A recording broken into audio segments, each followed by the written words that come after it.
This is an exciting fuss-free dinner for two that's sure to become a weeknight favorite. Let's start making the gochujang chicken by adding some honey, about a teaspoon of the gochujang paste. That's the stuff in the tub, not in the jar. And then we're going to add some ginger and garlic, sesame oil, and then we're going to give it a cover and cook it.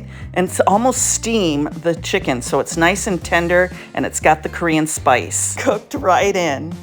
Now to add a little Italian comfort to our Korean spice, we're going to add tortellini. Give it a good stir.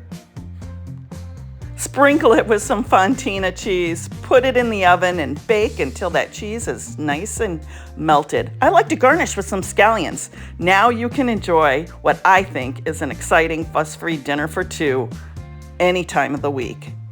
Hey guys, do me a favor and subscribe to my channel, and you can find the recipes on our table for two. Thanks!